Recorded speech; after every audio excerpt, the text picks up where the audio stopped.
So you just heard me read that story. How do you read this story?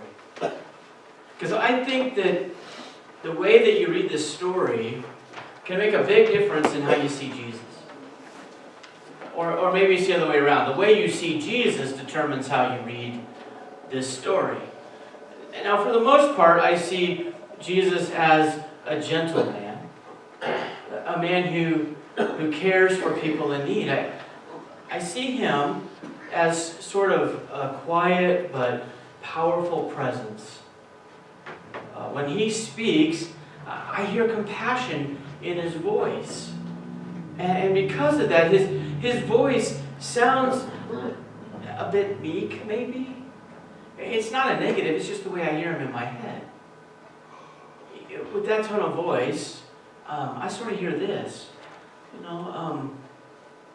Go tell that fox, look, I'm throwing out demons and healing people today and tomorrow, and on the third day, I'll complete my work. But perhaps I'm wrong. Perhaps I'm not as good a casting agent as I think I might be.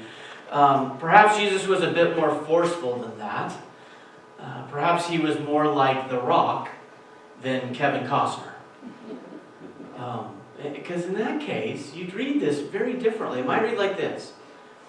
You go tell that fox, look, I'm throwing out demons today and tomorrow, and I'm healing people. And on the third day, I will come and complete my work. That's a little more threatening, isn't it?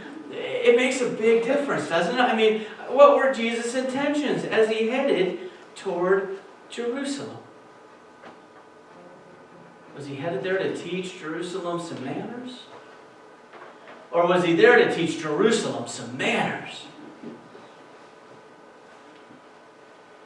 But before we get into that, was anyone else surprised that the Pharisees are there to give Jesus a warning? Because the Pharisees, they tell Jesus, go, get away from here.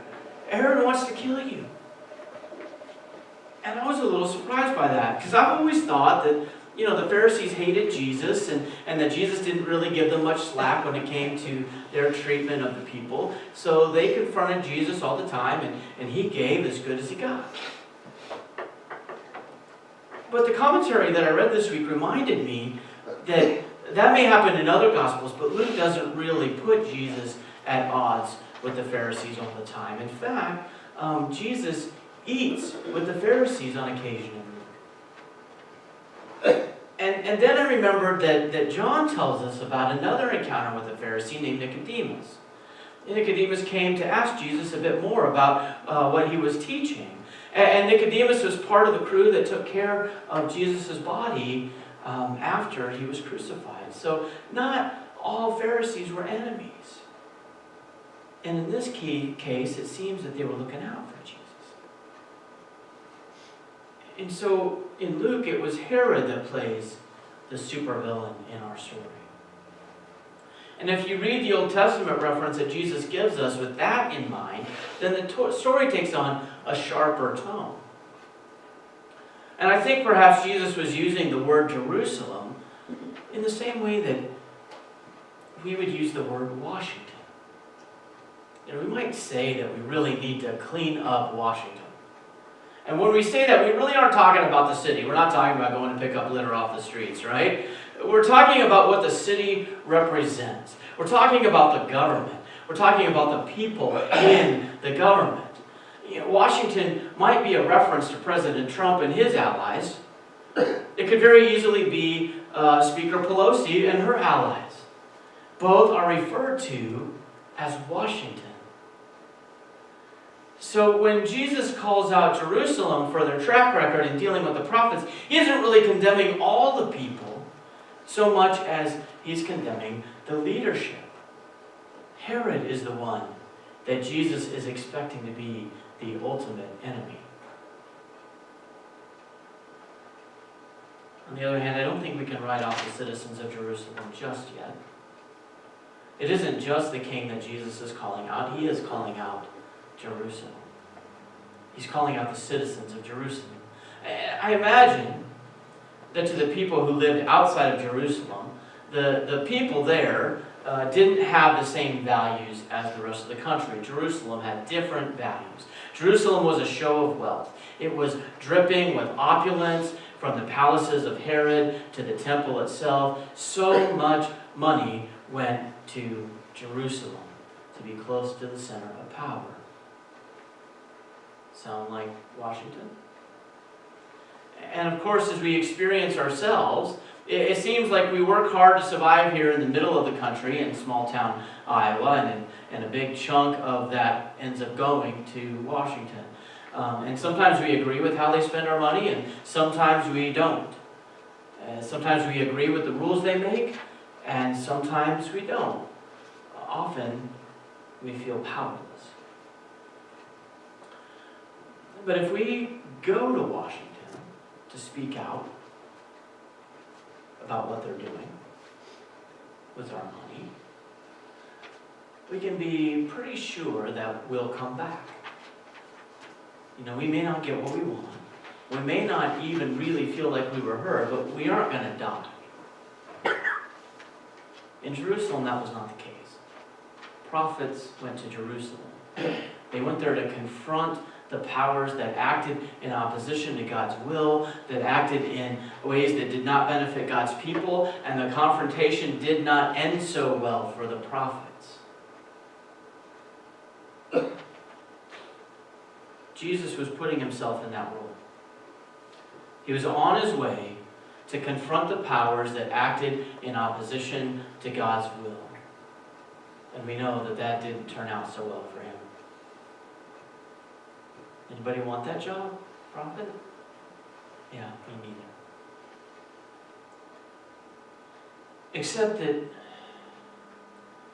confronting the powers that act in opposition to God's will is a part of what it means to be a disciple. We are called to confront the people and the systems that stand in the way of justice. We are called to speak out on behalf of those who don't have a voice. We are called to many other things that break God's heart. Perhaps we could even name a few of those things today. And we may not agree about what those things are. For some, and the current immigration policy is an injustice that we can't live with. For some, the rights of the unborn are worth speaking about. For some, the impending climate crisis must be addressed. For some, the threat of terrorism should be the top priority. We don't agree on all these things. And yet, there are things in which we absolutely must stand against. There are things that breaks God's heart and that we are called to address. And one of the things that Lent reminds us of is the march toward Jerusalem. Jesus went to confront the injustice in the capital city. Jesus asked his disciples to follow him and to take up that cross. That's us. In the midst of Lent, there are things that break God's heart. And our reflections on the way in which we follow Jesus should include these things. Our faithfulness should compel us to speak on God's behalf. That's a part of being a prophet. That's the job of a prophet. And no one wants to be a prophet. But when we love like Jesus loves, that is absolutely a part of our calling.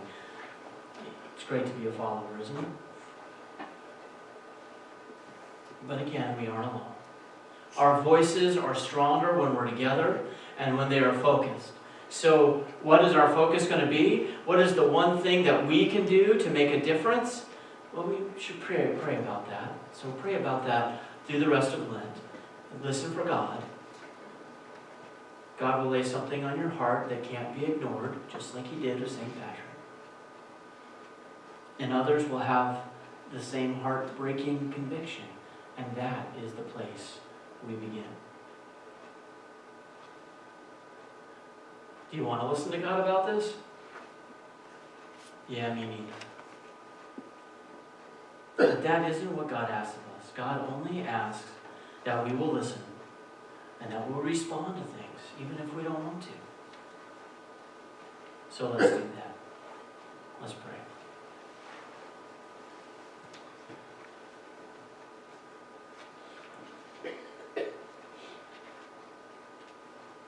God, we've heard today the story of Jesus marching toward Jerusalem, where he knew he'd face conflict. We heard today about St. Patrick, who went back to Ireland, where he knew he'd face conflict. And yet they went out of faithfulness. So Lord, even though that might be scary, whatever it is that you have in mind for us, help us to listen, help us to be open to it, help us to be compelled, help us to have our heart broken in the way that yours is. And do it for enough of us that it becomes something that we can't ignore, even if we don't want to. In your name we pray.